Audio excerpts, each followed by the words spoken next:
Saudara lihat di berita hari-hari ini, salah satu yang paling viral adalah penutupan gereja, rumah ibadah. Tapi saya bersyukur ya, kita di Malang, di Surabaya, di Jawa Timur ya, kita bisa memuji, menyembah Tuhan dengan luar biasa. Saya lihat tadi orang-orang muda bersukacita, menari, melompat. Wow, luar biasa. Di beberapa tempat di Jawa Barat tidak bisa. Di beberapa tempat di Sumatera Barat mungkin tidak bisa. Beberapa tempat di Aceh tidak seleluasa Anda ini. Maka Anda harus bersyukur dapat kesempatan untuk bangkit bagi Kristus. Amin. Amin. Orang lain tidak mendapatkan kesempatan itu. Saya nonton di TikTok di mana-mana, aduh sedih sekali. Ada satu tempat katanya dengan alasan tidak dapat izin, lalu kemudian salib diturunkan, kaca-kaca dihancurkan semua dan lain sebagainya. Ya, padahal saya kalau membayangkan ya, kayak seperti kami di NTT, orang agama lain beribadah bahkan bisa tutup jalan, kami izinkan. Padahal NTT itu mayoritas Kristen dan Katolik, mayoritas salib. Tapi puji Tuhan, saya bersyukur jadi orang NTT yang toleransinya tinggi. Sampai ada yang bilang NTT itu NTT Nusa Terang Tuhan. Timur. Tinggi toleransi. Nusa tinggi toleransi katanya. Jadi luar biasa sekali, saya bersyukur. Makanya kemarin beberapa tempat terjadi pelarangan ibadah, itu buat saya wow. Kiranya kita berdoa pemerintah kita cepat ambil tindakan ya, karena orang menghancurkan tempat ibadah orang lalu divideokan, diviralkan dan berpotensi mengadu domba. Tetapi itulah dunia yang kita tinggal sekarang. Tambah hari apa? Tambah jahat.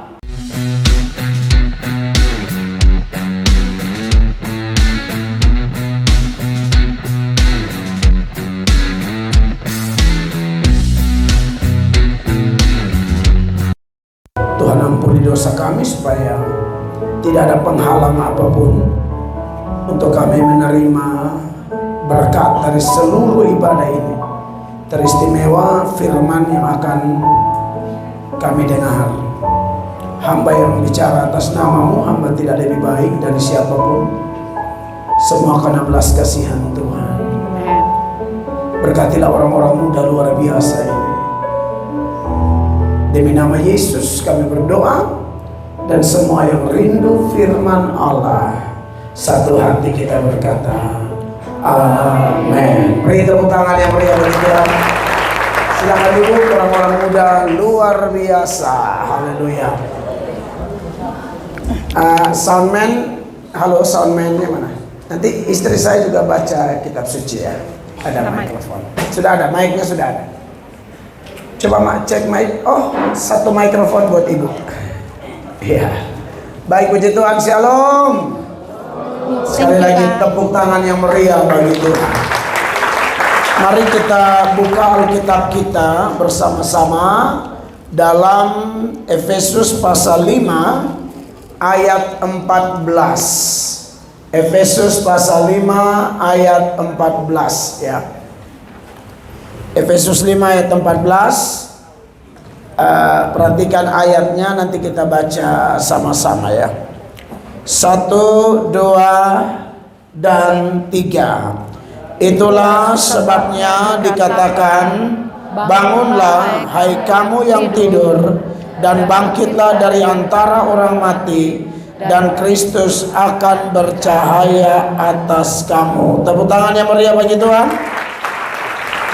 Baik, puji Tuhan, tema KKR kita pada malam pertama adalah Rise in Christ atau bangkit dalam Kristus. Menarik, ini tema yang sangat penting bagi kita semua orang Kristen di mana-mana tempat, khususnya orang-orang muda di tempat ini, baik anak-anak SMA, anak-anak SMP. Berapa banyak yang rindu bangkit dalam Kristus? Coba lambaikan tangannya. Beri tepuk tangan sekali lagi yang meriah bagi Tuhan.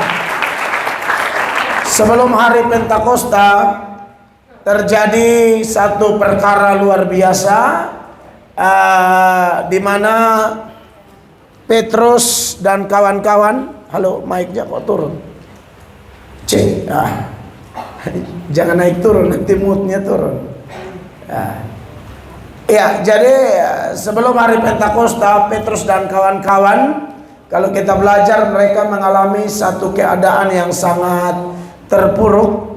Mereka hancur secara harapan karena Yesus menderita, Yesus disalibkan.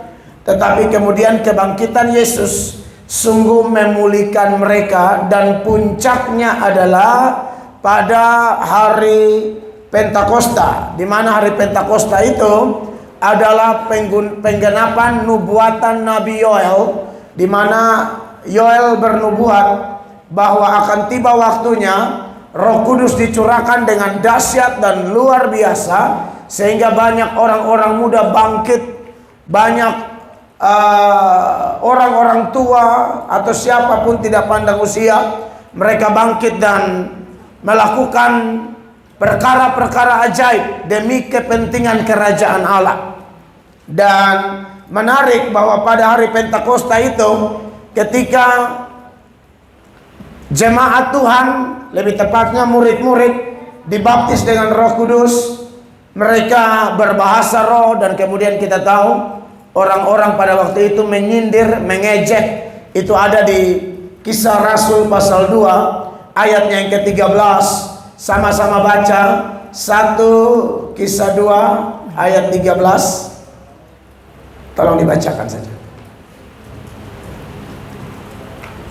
Pemain ayat yang tadi siang cepat banget. Ya, Kisah 2 ayat 13, sama-sama 23. Tetapi orang lain menyindir mereka sedang mabuk oleh anggur manis. Lalu ayat 14 dikatakan di sana, maka bangkitlah Petrus berdiri dengan ke-11 rasul itu, dan dengan suara nyaring ia berkata kepada mereka, hai kamu orang Yahudi dan kamu semua yang tinggal di Yerusalem, ketahuilah dan camkanlah perkataanku ini. 15, orang muda baca 1, 2, 3. Orang-orang ini tidak manggung seperti yang kamu sangka, karena hari baru pukul 9. 16, 23. Tetapi itulah yang difirmankan Allah dengan perantaraan Nabi Yoel. Nah, ini nubuatan Nabi Yoel yang saya singgung tadi.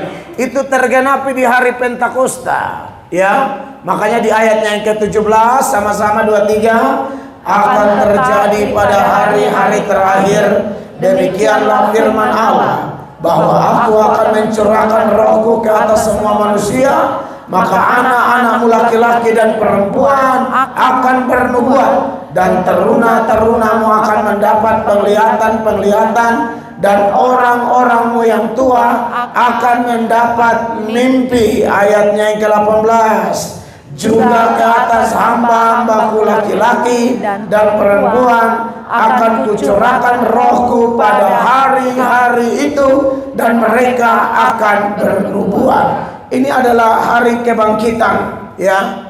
Kebangkitan oleh pekerjaan Roh Kudus, kebangkitan secara rohani. Dan itu sudah terjadi mulai hari Pentakosta sampai hari ini dan seterusnya. Pokoknya sebelum kiamat akan ada satu fenomena yang namanya kebangkitan spiritual. Di sisi lain ada yang namanya dekadensi moral. Orang-orang tambah jahat.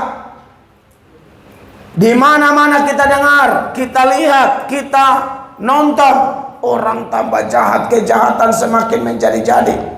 Dan biasanya orang-orang muda yang menjadi korban kejahatan adalah orang percaya yang sungguh-sungguh percaya kepada Tuhan. Saudara lihat di berita hari-hari ini, salah satu yang paling viral adalah penutupan gereja, rumah ibadah. Tapi saya bersyukur ya, kita di Malang, di Surabaya, di Jawa Timur, ya, kita bisa memuji, menyembah Tuhan dengan luar biasa. Saya lihat tadi orang-orang muda bersukacita, menari, melompat. Wow, luar biasa. Di beberapa tempat di Jawa Barat tidak bisa. Di beberapa tempat di Sumatera Barat mungkin tidak bisa. Beberapa tempat di Aceh tidak seleluasa Anda ini. Maka Anda harus bersyukur dapat kesempatan untuk bangkit bagi Kristus. Amin. Amin. Orang lain tidak mendapatkan kesempatan itu. Saya nonton di TikTok di mana-mana, aduh sedih sekali. Ada satu tempat katanya dengan alasan tidak dapat izin, lalu kemudian salib diturunkan, kaca-kaca dihancurkan semua dan lain sebagainya. Ya, padahal saya kalau membayangkan ya, kayak seperti kami di NTT, orang agama lain beribadah bahkan bisa tutup jalan, kami izinkan. Padahal NTT itu mayoritas Kristen dan Katolik, mayoritas salib. Tapi puji Tuhan, saya bersyukur jadi orang NTT yang toleransinya tinggi. Sampai ada yang bilang NTT itu NTT Nusa Terang Tuhan. Timur. Tinggi toleransi. Nusa tinggi toleransi katanya. Jadi luar biasa sekali, saya bersyukur. Makanya kemarin beberapa tempat terjadi pelarangan ibadah, itu buat saya wow. Kiranya kita berdoa pemerintah kita cepat ambil tindakan ya. Karena orang menghancurkan tempat ibadah orang, lalu divideokan, diviralkan, dan berpotensi mengadu domba. Tetapi itulah dunia yang kita tinggal sekarang. Tambah hari apa? Tambah jahat. Kristen akan mengalami tekanan luar biasa, khususnya Kristen yang sungguh-sungguh. Dan ini bukan sesuatu yang baru, orang-orang muda. Memang Tuhan sudah bilang kamu akan dianiaya. Bahkan orang-orang yang menganiaya kamu akan menyangka mereka berbuat bakti kepada Allah. Coba Anda lihat di dalam Yohanes 16, mulai ayatnya yang pertama. Yesus sudah nubuatkan itu. Ya, perhatikan. Semuanya ini kukatakan kepadamu, supaya kamu jangan kecewa dan menolak aku. Iya, supaya orang jangan kaget. Oh, jadi Kristen kok gini ya? Yesus dari jauh-jauh hari sudah menyampaikan ini. Tuhan Yesus itu bukan tipe pemimpin yang menipu orang. Oh, ikut aku enak-enak aja. Tidak ada. Semuanya dia buka di depan. Ikut aku, pikul salib. Ikut aku, ada tantangan yang banyak. Oleh karena itu Yesus bilang, saya sampaikan ini supaya kamu jangan apa? Kecewa dan menolak aku. Kenapa Tuhan ngomong ini? Ayat 2, perhatikan. Kamu akan dikucilkan, bahkan akan datang saatnya bahwa setiap orang yang membunuh kamu akan menyangka bahwa ia berbuat bakti bagi Allah. Anda lihat di sini. Kamu akan dikucilkan, bahkan kalau orang bunuh kamu, yang bunuh merasa dia sedang menyembah Allah. Yang membunuh merasa Allahnya senang dengan tindakan dia menyakiti bahkan menghancurkan gereja. Kenapa mereka melakukan itu? Alasannya adalah mereka tidak kenal Allah. Kalaupun mereka bilang mereka mengenal Allah, Allah yang mana? Allah itu cuma satu, dan mau mengenal Allah harus lewat Yesus. Amin. Amin. Perhatikan ayat 3, dengarkan. Mereka akan berbuat demikian karena mereka tidak mengenal baik Bapa maupun aku. Iya. Mereka tidak kenal Bapa maupun aku. Jadi kalau ada orang bilang, aku kenal Allah, Allah yang mana? Allah cuma satu. Dan pengantara kepada Allah cuma satu. 1 Timotius 2 ayat 5. Ayat itu mengatakan Allah itu Esa, maka Esa pula pengantara antara Allah dan manusia, yaitu siapa? Manusia Kristus Yesus. Amin. Yesus berkata apa? Akulah jalan dan kebenaran dan hidup. Tidak ada seorang pun dapat datang kepada Allah, kepada Bapa kalau tidak melalui aku. Itu Yohanes 14 ayat 6. Coba tunjukkan ayatnya, kita baca sama-sama. Orang-orang muda, Yohanes 14 ayat 6, 1, 2, 3. Kata Yesus kepadanya, akulah jalan dan kebenaran dan hidup. Tidak ada seorang pun yang dapat datang kepada Bapa kalau apa? Tidak melalui aku. Tuhan Yesus bukan salah satu jalan. Tuhan Yesus satu-satunya jalan. Akulah jalan artinya apa? Di luar Dia tidak ada jalan. Akulah kebenaran artinya apa? Di luar Dia hanya ada kesalahan. Akulah hidup artinya apa? Di luar Dia hanya ada kematian. Nah, malam ini tema KKR kita adalah Rise in Christ. Bangkit di dalam Kristus. Dia ini bukannya hanya satu-satunya jalan kebenaran dan hidup, tapi Dia ini penyebab orang mati bangkit. Bukan cuma mati jasmani, tapi mati rohani pun bisa dibangkitkan. Amin, kekasih Allah. Amin. Sejak manusia jatuh ke dalam dosa, orang-orang muda, kita semua ini mati secara rohani. Di Alkitab itu ya, dengar ya, ada 3 jenis kematian. Ada yang namanya mati jasmani, ada yang namanya mati rohani, ada yang namanya mati kekal. Berapa jenis kematian? 3. Yang pertama kematian apa? Jasmani. Yang kedua kematian apa? Rohani. Yang ketiga kematian apa? Kekal. Kematian jasmani definisinya adalah, dengar, terpisahnya tubuh dengan roh. Kita semua lagi tunggu nomor antrian meninggal, tapi tidak tahu siapa duluan. Tadi waktu Bible Times 1 dengan anak-anak SMA, saya berbagi sebelum saya datang. Ada anak kami, katakanlah sudah kayak anak kami, karena anak dari keluarga jemaat, meninggal gagal jantung. Fungsi jantungnya awalnya karena sakitnya dia itu tinggal 45%. Waktu sampai di Penang tinggal 15%. Dia lagi segar-segar, tapi dokter sudah bilang dia akan meninggal antara 3 bulan ke depan setelah pemeriksaan. Kelihatannya meleset hanya lebih 1-2 bulan, dan dia lagi sukacita, lagi santai, tiba-tiba meninggal. Anak baru umur mau 14 tahun ya, 13 tahun, cantik, seumuran kalian, anak-anak SMP atau mungkin SMA kelas 1. Itu namanya mati jasmani. Terpisahnya apa? Tubuh dengan roh. Tubuh itu dari tanah kembali ke Tanah. iya. Roh itu dari Tuhan kembali kepada Tuhan. Ayatnya ada di sini. Pengkhotbah pasal 12 ayat 7. Sama-sama baca ya. Pengkhotbah 12 ayat 7. 1, 2, 3. Dan debu kembali menjadi tanah seperti semula, dan roh kembali kepada Allah yang mengaruniakannya. Itu yang namanya mati jasmani. Yang kedua tadi mati apa? Rohani. Apa definisinya? Mati rohani adalah terpisahnya manusia dengan Allah. Jasmaninya masih hidup, masih jalan ke Tunjungan Plaza, ya kan? Masih ke sekolah, masih ikut HBS. Jasmaninya hidup, tapi rohaninya bermasalah. Bukti orang punya rohani bermasalah itu apa? Jam doanya bermasalah. Jarang banget, bahkan tidak tertarik dengan yang namanya baca Alkitab.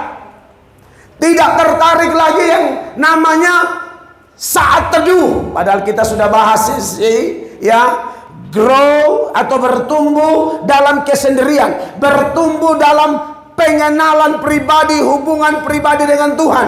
Orang mati rohani tidak akan merasakan itu. Maka Anda harus bersyukur kepada GSJA Ebenezer Ambengan Surabaya yang melakukan program ini, karena Tuhan memakai gereja untuk mempedulikan kalian, karena Tuhan tidak mau jasmani kalian hidup tapi rohani mati. Amin. Amin. Tuhan mau jasmani hidup, rohani juga hidup. Yang setuju tepuk tangan, yang melihat itu. Jadi hubungan dengan Tuhan tetap ada.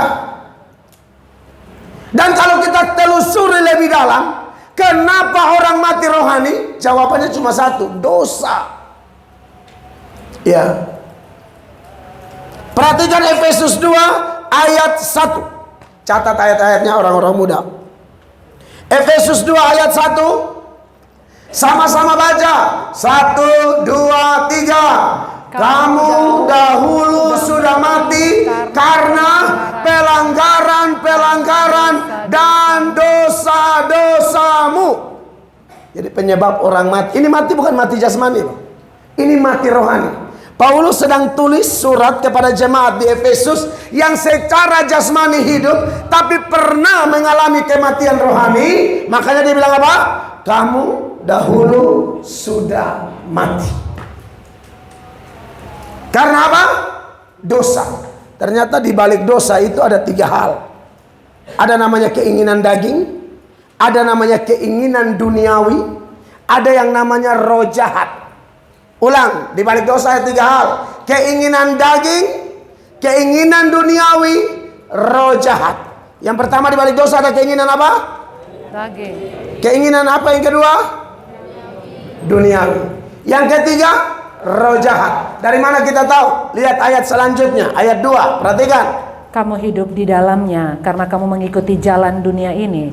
Karena kamu mentaati penguasa kerajaan angkasa, yaitu roh yang sekarang sedang bekerja di antara orang-orang durhaka. Roh yang sedang bekerja itu adalah manifestasi pekerjaan setan, roh jahat. Jadi orang mati rohani, setan ada padanya. Lanjut ayatnya yang ketiga. Sebenarnya dahulu kami semua juga terhitung di antara mereka ketika kami hidup di dalam hawa nafsu daging. Hawa nafsu daging yang saya bilang tadi, ada roh jahat, ada hawa nafsu daging. Dan menuruti kehendak daging dan pikiran kami yang jahat. Iya. Pada dasarnya kami adalah orang-orang yang harus dimurkahi, sama seperti mereka yang lain. Tetapi sama seperti mereka yang lain. Jadi keinginan daging itu dosa, keinginan duniawi itu pengaruh dari luar. Kalau ini menjadi satu kombinasi yang kuat, keinginan daging tambah keinginan dunia, tambah roh jahat bekerja, terciptalah dosa. Tetapi kita bersyukur. Tema kita malam ini apa? Rise in Christ. Tanpa rise in Christ, kita akan mengalami kematian yang terakhir yang saya sebut tadi, yaitu kematian kekal yang berbicara tentang neraka. Tapi Tuhan baik.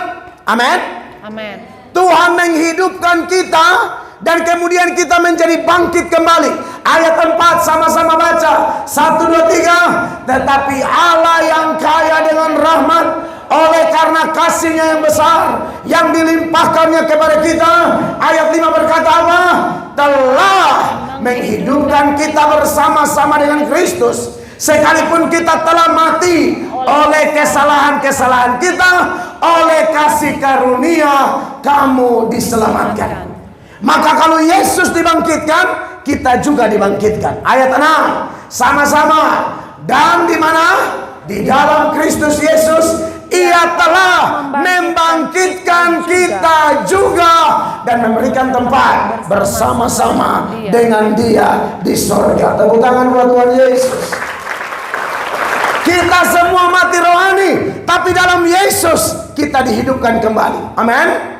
Makanya kemudian di pasal 3, pasal 4 sampai pasal 5 dari surat Efesus yang tadi kita baca itu, sekali lagi Paulus menekankan di ayat 14, bangkitlah menjadi terang karena Kristus akan bercahaya atas kamu. Amin.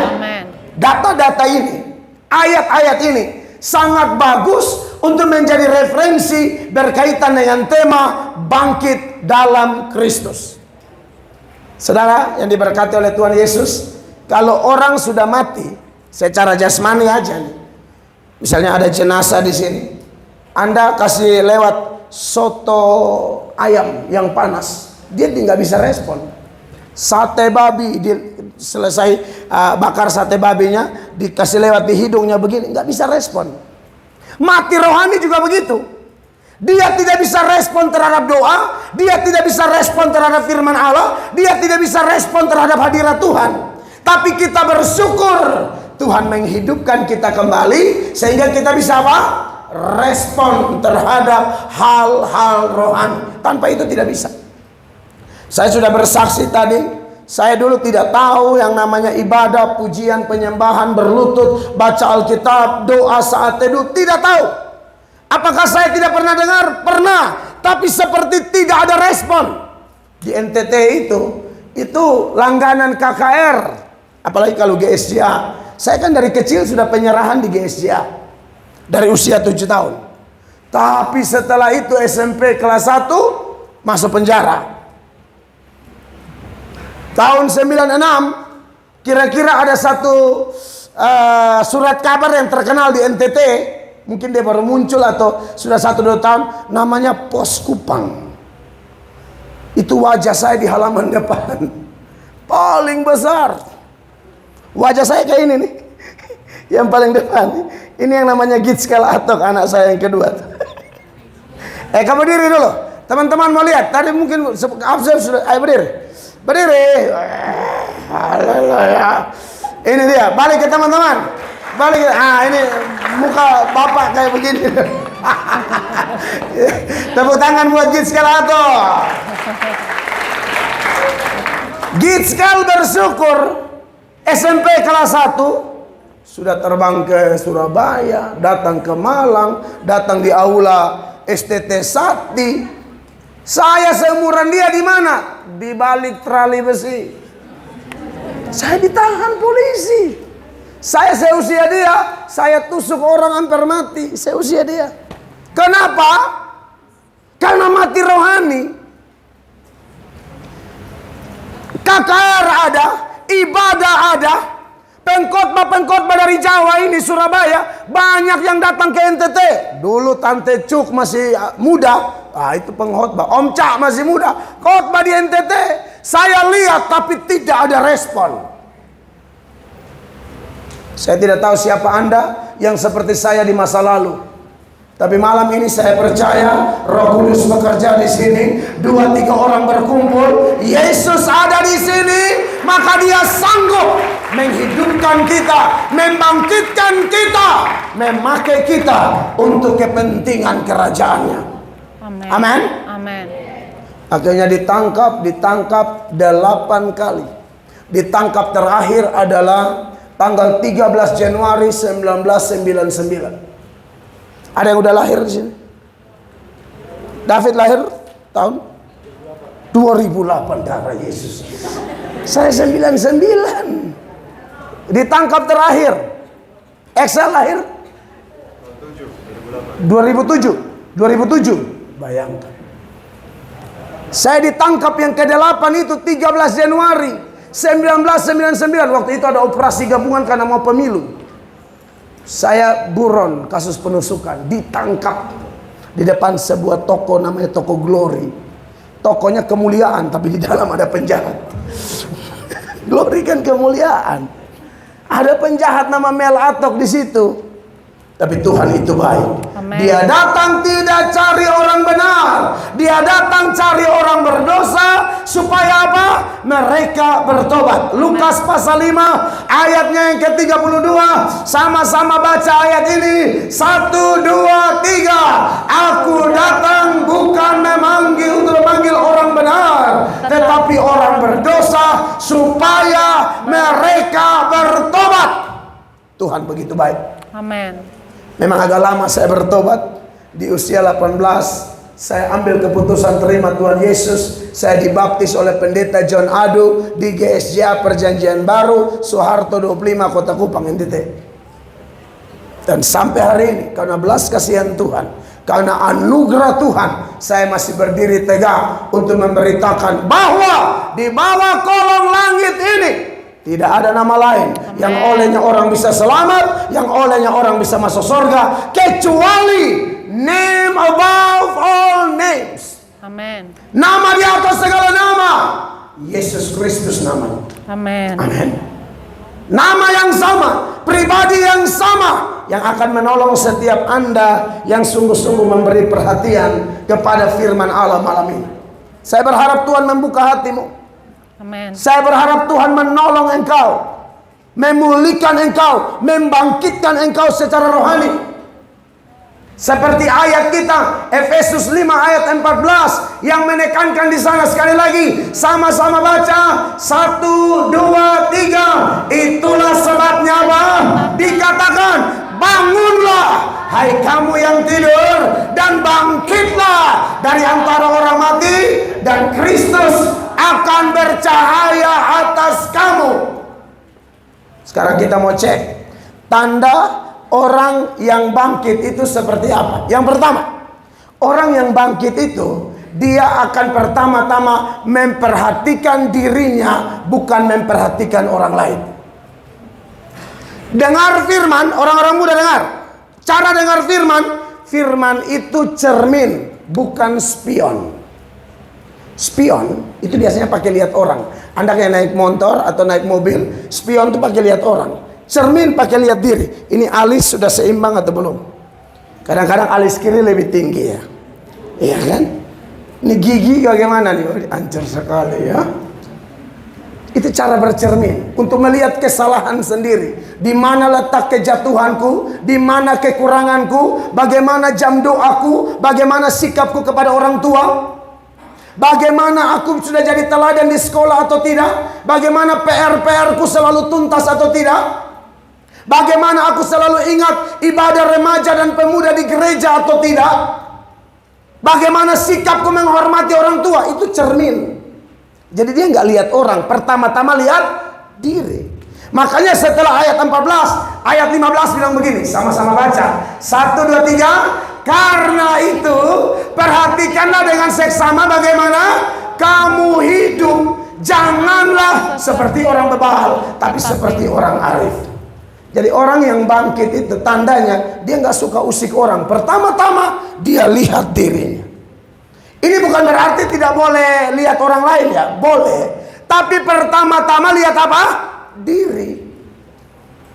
Banyak orang tidak bisa bertobat atau tidak bisa bangkit dengan maksimal gara-gara apa?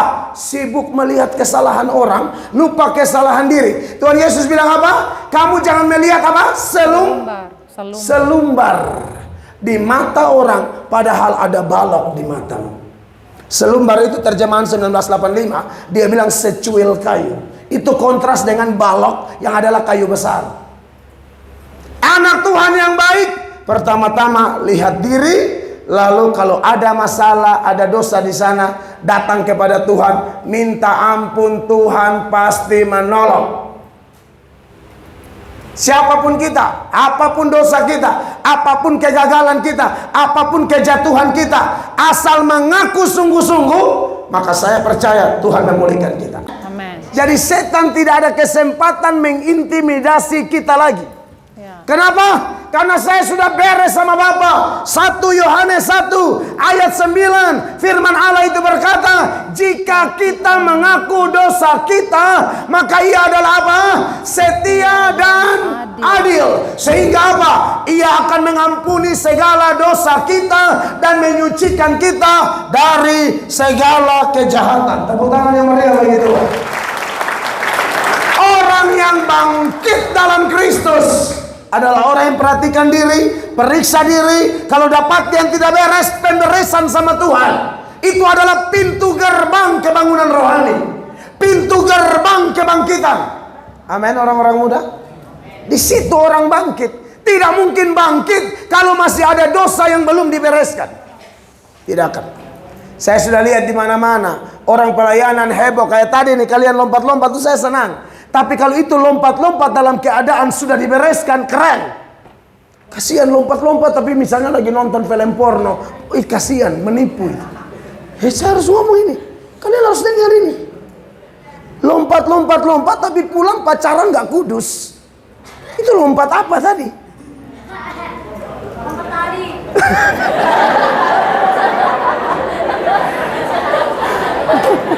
Nah, berarti enak juga kan memuji Tuhan dengan total seperti Raja Daud, menari-nari, nggak ada masalah.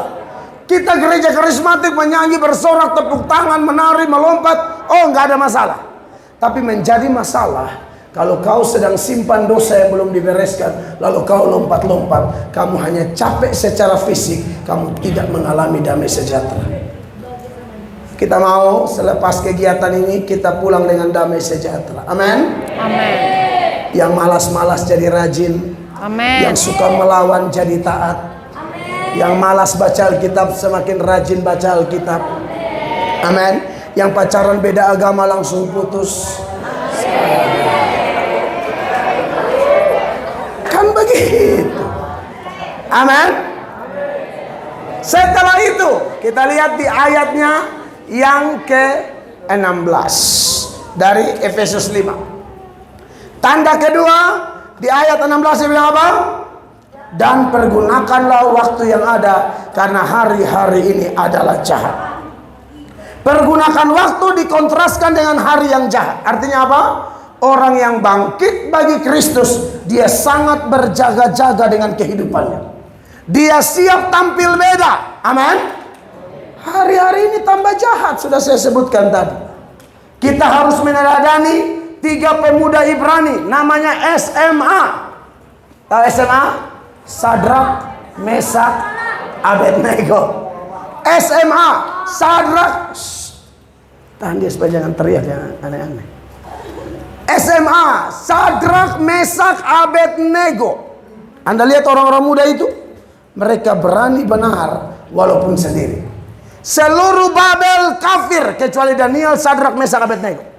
Bahkan ada upaya-upaya aktif dari orang kafir untuk mengkafirkan mereka, tapi mereka tidak kafir.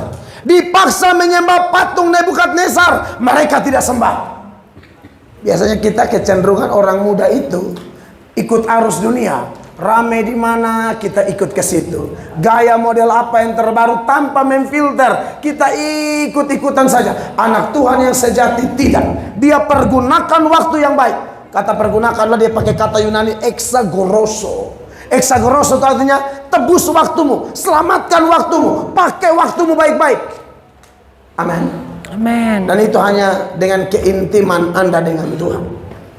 Anda mau tahu Anda bangkit atau tidak dalam Kristus? Selepas kegiatan ini, pulang ke rumah, hidupmu penuh dengan kewaspadaan. Bukan hidup sembarang. Kita tidak anti dengan gaul atau apa, enggak. Gaul sebatas tidak melawan firman Allah, kita boleh. Tapi kalau sudah melawan firman Allah, kita tidak mau. Amin. Amin. Karena Roma 12 ayat 2 bilang apa? Sama-sama baca orang-orang muda. 1, 2, 3. Janganlah kamu menjadi serupa dengan dunia ini, tapi berubahlah oleh pembaharuan budimu, sehingga kamu dapat membedakan manakah kehendak Allah, apa yang baik, yang berkenan kepada Allah, dan yang sempurna. Saudara percaya dunia ini akan kiamat? Bahkan kita semakin dekat dengan kiamat. Petrus bilang begini dalam 2 Petrus 3 ayat 10 ya. Istri saya baca buat kita. 2 Petrus 3 ayat 10. Dia bilang begini. Tetapi hari Tuhan akan tiba seperti pencuri. Pada hari itu langit akan lenyap dengan gemuruh yang dahsyat, dan unsur-unsur dunia akan hangus dalam nyala api, dan bumi dan segala yang ada di atasnya akan hilang lenyap. Kalau sudah begini kondisinya, apa harus kita lakukan? Ayat 11. Jadi, jika segala sesuatu ini akan hancur secara demikian, betapa suci dan salehnya kamu harus hidup. Dunia sedang menuju kiamat. Anak-anak Tuhan diminta, ya, pergunakan waktu yang ada. Hari-hari ini adalah jahat. Mereka tambah jahat, kita tambah kudus. Amen. Yang setuju katakan amin. Amin. Mereka tambah kotor, kita tambah cinta Tuhan. Itu tanda orang bangkit. Wahyu 22 ayatnya yang ke-11 mengingatkan kita, ya. Wahyu kok jadi Samuel. Wahyu 22 ayat 11. Firman Allah bilang apa? Barang siapa yang berbuat jahat, biarlah ia terus berbuat jahat. Barang siapa yang cemar, biarlah ia terus cemar. Dan barang siapa yang benar, biarlah ia terus berbuat kebenaran. Barang siapa yang kudus, biarlah ia terus menguduskan dirinya. Iya, jadi ada 2 pergerakan. Yang satu semakin jahat, yang satu semakin baik, semakin benar, semakin kudus. Anda mau ada di pergerakan yang mana? Semakin jahat? Tidak dong. Amin. Karena kita rise in Christ. Kita bangkit dalam Kristus. Yesus berkata apa? Kuduslah kamu karena aku kudus. Maka dari itu orang-orang muda yang diberkati Tuhan, apa tandanya kita bangkit dalam Kristus? Menurut surat Efesus tadi, Yang pertama, periksa diri, kalau ada dosa bereskan. Yang kedua, berjaga-jaga, tampil beda, hidup kudus, itu satu paket. Dan yang ketiga, ayat 17 dari Efesus pasal 5 dikatakan demikian. Sebab itu janganlah kamu bodoh, tetapi usahakanlah supaya kamu mengerti kehendak Tuhan. Garis bawahi kalimat, usahakanlah supaya kamu mengerti kehendak Tuhan. Makanya kita mau tanda orang bangkit, dia akan berusaha mengenal Tuhan. Makanya tadi kita tanya jawab, saya sudah jelaskan ya. Usaha lawan keinginan kalian. Kadang-kadang ada kemalasan karena kebanyakan main gadget, kebanyakan nonton televisi, kebanyakan alasan main basket lah, ini itu segala macam, kecapean sampai tidak baca Alkitab. Kalau untuk yang begitu-begitu, walaupun tidak dosa, tapi kalau itu merusak hubunganmu dengan Allah, itu dosa. Maka kita harus berusaha mengerti kehendak Tuhan. Harus usaha. Tadi selesai kegiatan di sini nih. Kan kecapean, saya senang capek. Tapi saya harus berusaha lawan. Saya doa sendiri 1 jam. Karena saya mau mengajarkan kalian itu. Bagaimana saya tidak lakukan itu? Itu sangat penting. Saya berharap orang-orang muda di sini mau berusaha. Amin. Harus berusaha. Siapa yang mau berusaha untuk berdoa dan baca Alkitab? Coba angkat tangan tinggi-tinggi. Angkat tangan tinggi-tinggi. Beri tepuk tangan yang meriah bagi Tuhan. Jadi semangat kalian yang tadi lompat-lompat itu, semangat yang sama pakai untuk baca Alkitab. Amin. Amin. Semangat yang sama pakai untuk berdoa saat teduh. Karena saya sudah bilang tadi, kalau pas lompat-lompat supaya orang lihat, ya, kita kan cari pujian dari Tuhan, bukan pujian dari manusia. Amin. Sekali lagi, itu nggak salah loh ya, sepanjang Anda seimbang antara pertemuan seperti ini dan saat teduh Anda. Kadang-kadang waktu temu begini heboh banget. Saya kalau lihat, kalau di saya ini dulu juga sampai nyanyi hip hop apa segala macam saya buat, dance untuk gereja. Saya sangat dukung yang begituan. Tapi yang saya mau tekankan, jangan acting di sini, jangan main sandiwara, jangan. Itu memang cinta kita akan Tuhan. Karena tanda orang bangkit dalam Kristus memang bebas, tidak ada ikatan. Amin. Amin. Tapi kita harus akui juga ada yang terikat, tapi paksa diri lompat dalam keterikatan. Dia lompat tapi tidak damai sejahtera. Tapi kalau Anda tadi melakukan itu dalam kelepasan yang luar biasa, dalam tekad yang bulat, berusaha mengerti kehendak Allah, berusaha mengenal Allah, seperti yang saya bacakan tadi di dalam Hosea pasal 6 ayat 3. Untuk mengenal Allah harus ada usaha. Sungguh-sungguh. Sama-sama baca. 1, 2, 3. Marilah kita mengenal dan apa? Berusaha sungguh-sungguh mengenal Tuhan. Ini nomor 1. Amin. Amin. Harus usaha kenal Dia. Harus mengenal Yesus lebih dari siapapun.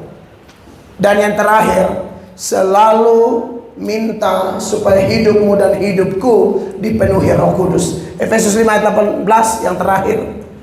Sama-sama baca lagi ya, siapkan ayat ini ya. 1, 2, 3. Dan janganlah kamu mabuk oleh anggur, karena anggur menimbulkan hawa nafsu, tetapi hendaklah kamu penuh dengan Roh. Dibaptis Roh cukup 1 kali. Kepenuhan Roh terus menerus. Amin. Ulang, dibaptis Roh cukup berapa kali? 1 kali. Kepenuhan Roh bagaimana? Terus menerus. Kalau kita teliti teks ini di dalam bentuk present imperatif. Kata kerja bentuk sekarang. Kalau kita ngomong hari Selasa, kepenuhan Roh Kudus. Besok lagi hari Rabu, sekarang kepenuhan Roh Kudus. Tiap hari harus kepenuhan Roh Kudus. Kepenuhan Roh Kudus dikontraskan dengan mabuk anggur, mabuk alkohol. Mabuk alkohol orang tidak terkendali. Mabuk alkohol, mabuk narkoba itu sejenis itu. Banyak anak-anak muda keperawanannya hancur gara-gara mabuk. Kekudusannya hancur gara-gara mabuk. Tapi kalau ada Roh Kudus, kita terkendali. Amin. Dan itu yang membuat seseorang bukan hanya bangkit dalam kategori apa ya, saya biasa bilang, tahu nggak di Surabaya ada tidak istilah begini, panas-panas tai ayam. Pernah dengar nggak? Itu hanya awal-awalnya doang panas. Suam-suam kuku itu masih mending. Ini dia panas hanya awal. Misalnya kegiatan kayak HBS begini panas, tapi pulang dingin lagi. Kita tidak mau. Kita bangkit dalam Kristus, dipenuhi Roh Kudus, selalu panas, selalu terbakar demi kepentingan Tuhan. Yang setuju tepuk tangan yang meriah bagi Tuhan. Saya selesai. Mari kita berdiri bersama-sama. Kita naikkan pujian bagi Tuhan, biar Tuhan menolong kita pada saat ini. Tuhan baik. Kakak-kakak pemusik silakan hidup. Tuhan luar biasa.